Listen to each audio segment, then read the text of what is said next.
Mahal, bakit todo lapit ka sa akin? Para ka talagang bakla. Lumayo-layo ka nga. Mahal, takot ako eh. Baka pati mamaya, makita kita. Nakakausap mo yung punong yan. Mahal, tara na. Tara na. Saunahan ka.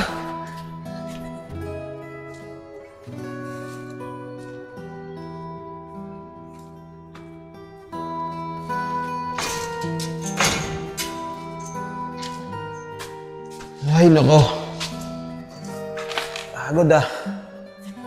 Bigat ang trabaho. Kuya, mabuti dumating ka na. Meron kang dapat malaman. Oh, Oscar. Ano na naman yan sasabihin mo? Siguraduhin mo maganda yan, ha? Baka mamaya, tungkol na naman sa jowa mo yan at hihingi ka sa akin ng pera. Kuya, hindi. Tungkol to kay ate. Kuya, nakita ko si ate. Kausap niya yung puno kanina. Alam mo, Oscar, nababahala na rin ako dyan sa kapatid mo eh. Lagi siya nagsusumbong sa akin tungkol sa punong yan. Natatakot nga daw siya. At nung nakakaraan, may sumitsit daw sa kanya. Pero, tingin ko naman dyan sa punong yan eh. Wala naman nakakatakot dyan. At simpleng puno lang yan. Kuya, totoo po lahat ang sinasabi ko. Pero kuya, ipagamot na kaya natin si ate. Natatakot kasi ako eh. Baka kung anong mangyari sa kanya. Kuya, papasok muna ako sa loob. Paghahain muna kita ng pagkain mo para makakain ka na rin. Sige, Oscar.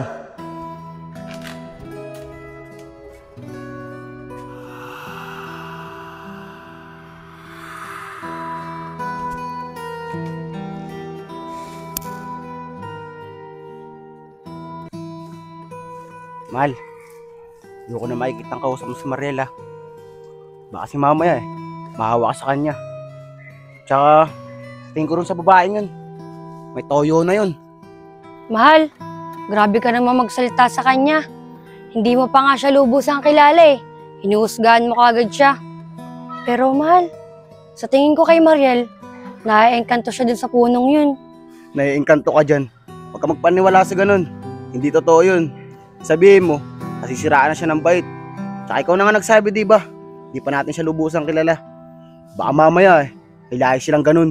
Magpapaniwala. Nagsalita ang matapang. Kaya pala, pagdadaan dun sa punong yon, nasa may likod ko. Oh, Tolapong, nandiyan pala kayo. May sasabihin ako. Taligay, magandang araw din sa'yo.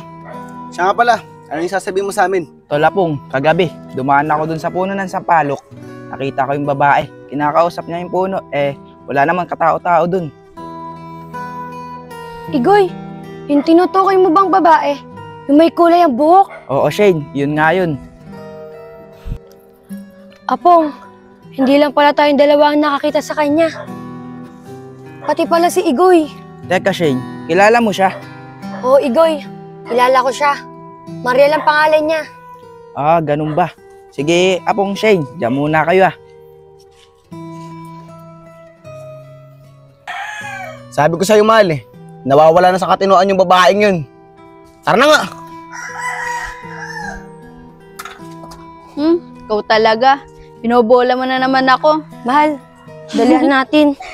Malilit na naman tayo sa maganda. pupuntahan natin. Di naman. Sakto lang. Mahal, Ikaw din. tingnan mo. Kinakausap mo naman niya yung punong yun. Kaya, mahal, ayoko na makikipag-usap ka dyan. Oh. Ano ka Alam mo, ba? wala na naman Wala sa katinoan. Ikaw talaga. Bulero ka. Oh, Shane! Kayo pala! Tari ka! Papakilala ko kayo kay Dante. Mahal, bilis mo, tara na. Oh, ano nangyari sa kanila? Papakilala ko lang naman sila sa'yo eh. Bigla silang nanakbo. Hayaan mo sila. Kung ayaw nila sa akin, ayoko rin naman sa kanila eh. Bahala nga sila. Pero Dante, may tatanong ako sa'yo. May girlfriend ka na ba? Talaga ba? May nagugustuhan ka na? Pwede ko bang malaman kung sino? Sige na, sabihin mo na sa akin. Total, magkaibigan naman na tayo eh. Sige na, huwag ka nang mahiya. Siguro, ang swerte ng babaeng magugustuhan mo, no? Mukha naman kasing mabait ka. Sige na, sabihin mo na sa akin. Kuya, sabi sa'yo eh. Totoo po lahat ng sinasabi ko. May kinakausap dyan si ate. Dyan sa puno na yan. Kuya, ipagamot na kaya natin si ate sa doktor. Oscar, naniniwala na ako sa mga sinasabi mo. Pero, hindi doktor ang kailangan ng ate mo. Ito naman, ang arte-arte. Ayaw pang sabihin sa akin. Ano? Kapitbahay mo lang din. Turo mo naman sa akin kung saan. Para naman makilala ko din siya. Sige na. Hoy Mariel, sino kinakausap mo dyan? Kuya, tari ka, papakilala kita kay Dante. Di ka nga bata ka. Anong Dante yung pinagsasabi mo? Eh wala ka namang kinakausap dyan ah. Eh kuya, ayun siya oh. Hindi mo siya nakikita. Mariel, tumigil ka na. Tatamaan ka sa akin. Eh kuya, totoo naman talaga yung Tumigil ka na! Sige, diyan ka. Huwag kang alis. Oscar, tari ka nga. Oscar, bantayan mo yung ate mo ha. May kakausapin akong tao. Para naman matigil na itong kababalagan na nangyayari sa kanya. Sige po kuya, ako na pong bahala kay ate. Sige ha, alis na ako. Sige kuya. Ate, tara na sa loob. Eh Oscar, totoo naman talaga yung sinasabi ko kay kuya eh. Nagagalit mo siya sa akin. Tama lang si kuya, tara na. Tol, sayang yung laro natin kahapon. Oo nga tol eh. Ito kasi si Robby, sinuwapang yung bola, di man lamang namasa. Mga tol, sorry na. Sige, bawi tayo next time. Sige, Tol. Sige tol, Robby, basta sa susunod Kaya nakatira huwag mo yung nang papa. uulitin yun. Sige tol, Teka, babawi ako. pagtanong nga rito. Mga Brad, magandang araw sa inyo. Pwede ba ako magtanong? Sige po. Dito ba nakatira si Kuya Dulong, yung albularyo? Oo po, dito lang po yung bahay niya. Ganun ba? Pwede bang samahan mo ako sa kanya? Sige po. Mga tol, dyan muna kayo ha. Sasamahan ko muna si kuya. Sige, Tol. Maraming salamat ha. Kuya, malapit na po tayo sa bahay ni Kuya Dulong. Ganun ba? Maraming salamat talaga sa Brad ha. Opo. O kuya, dito na po yun. Kahit ano ba? Sige Brad, maraming salamat talaga sa iyo ha.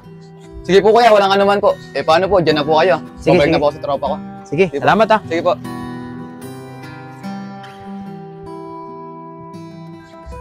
Tao po. Tao po. Pare, tagal natin din nagkita. Halika, pasok ka.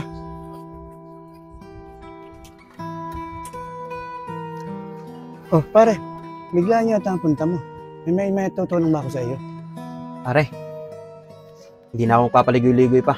O sige, pare, hintay sa loob. Pag-usapan natin. Tara pare. Pasok ka. Pagpasensyahan mo nitong bahay ko ha. Medyo maliit. Layon pare. Ano ba talagang may tutulong ko? Napadpad ka dito. Pare, nababahala na ako sa kapatid ko eh. At sa tingin ko, may nangyayari sa kanyang hindi maganda. Pare, ikaw lang makakatulong sa akin.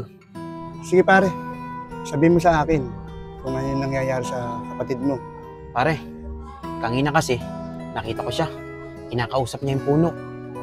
At sinabi rin sa akin ng kapatid kong bunso, kinakausap din daw niya yun kagabi. Eh pare, wala naman ako nakitang tao dun eh. Mag-isa lang siya.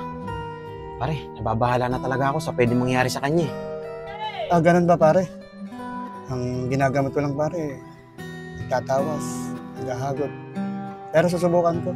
Dalhin mo dito yung kapatid mo para magamot ko din. Pare, maraming salamat talaga sa iyo. Malaking tiwala ako sa iyo. O sige pare, na-prepare na yung mga gagamitin para pagdating nyo, ayos na. O sige pare, tuloy na ako ah. O sige pare. Hanggat may oras pa. Tara na Mariel, baka na dyan. Kuya, saan ba kasi tayo pupunta? O kaya, bayad o. Umuwi na lang kaya tayo. Hindi na, kailangan mo matignan ng kumpare kong albularyo. Albularyo? Ano naman gagawin ko doon? Eh wala naman akong sakit. Basta, tara na. Para matignan ka niya. Eh kuya, Huwag matigas ang ulo ah, tara. Kuya, umuwi na tayo. Mariel, huwag matigas ang ulo ha. Gusto mo tamaan ka sa akin dito. Eh kuya, Halika. Tao po. Tao po. O pare, sige, pasok kayo. Halika Mariel. Pasok ka. Matigas ang ulo mo ha. Umapo kayo, pasok. Sige, pasok ka. Buka dyan.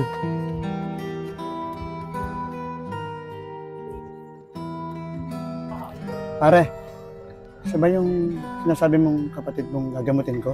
Oo pare, siya yung kinukwento ko sa'yo kanina. Sige pare, i-prepare ko lang yung gagamitin ko para tawasin siya. Sige pare, tayin ka na lang namin dito ha. O, sige pare.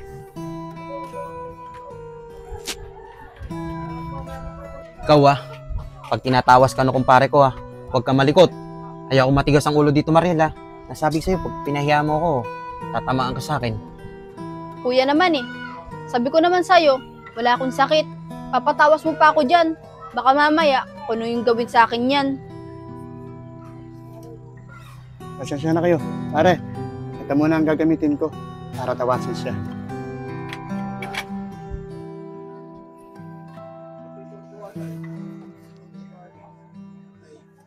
Ano ba? Ano pinaggagawa mo sa akin? Mariel, tumigil ka nga tatamaan ka sa akin dyan.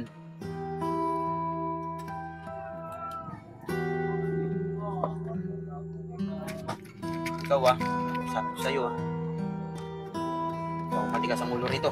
Kuya naman kasi. Sabi ko naman sa'yo, wala akong sakit. Tumigil ka Pasmod ka lang kung gagawin sa kanya. Hayaan mo nating mawala ang espiritu yan.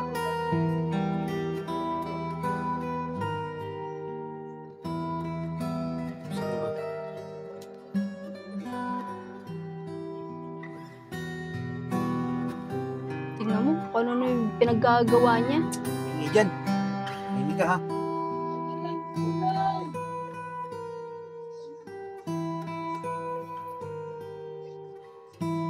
Ganyan-ganyan po. Wala naman ako sakit eh.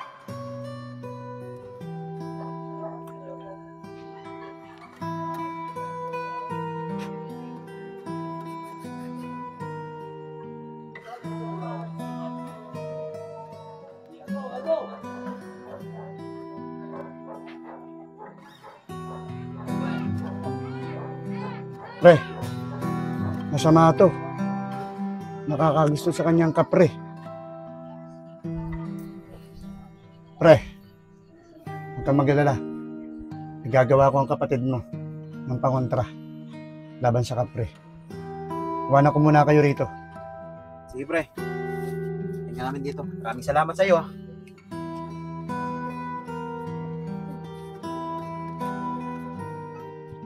Kuya, anong pinagsasabi nun?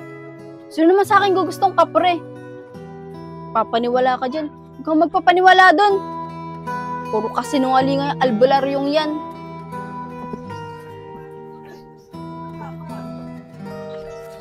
Tay, mukhang may ginagamot po kayo. Oo anak, mabigat yung problema nung kumpare ko. Bakit po tay? Ano pong problema? Yung kapatid niya, yung nakakagustong kapre. Ano tay? Seryoso po ba kayo? Di naman po kayo nagagamot ng ganyan Oo anak, kailangan kong gawin yun eh. Malaki ang utang na loob ko sa kanya. Sige po tay. Pero sana po matulungan niyo siya. O sige anak, diyan ka na. Gagawa pa kasi ako ng pangontra laban sa kapatid niya. Sige po tay. Sige. Talaga ikaw bata ka. Hindi ba sabi ko sa'yo? Huwag kang pasaway. Wala namang ginagawa masama sa'yo. Eh kuya, sabi ko naman kasi sa'yo eh. Wala akong sakit. Ka na maingay. Andiyan na. Pare, pasensya na kayo ha. Medyo okay na tagalan. Pare, wala yun. Ang importante, magawa natin ng paraan para hindi magustuhan ng kapre tong kapatid ko. Pare, ito nga palang dalawang pangontra na ginawa ko. Isa sa altar. At itong isa, na wag mawawalay sa kanyang katawan para hindi siya lapitan ng kapre. Pare, maraming salamat talaga dito Laking tulong to sa amin. O Mariel, kunin mo yan. Kuya, ano naman gagawin ko dyan? Basta, kunin mo yan. Lagay mo sa bulsa mo. Paano pare? Tutuloy na rin kami ah. Siya nga pala. Magkano yun? Hindi pare, huwag niya. Pinakantulong ko na lang yun sa kapatid mo. Pare, nakakaya naman sa'yo. Pero, pare, ganun pa man, maraming salamat pa rin sa'yo ah. Tunay ka talagang kaibigan. Paano, tutuloy na kami. Baka abutin pa kami ng dilim sa kalsada eh. Sige pare, ingat kayo. Ingat ka Arin, rin. tara na.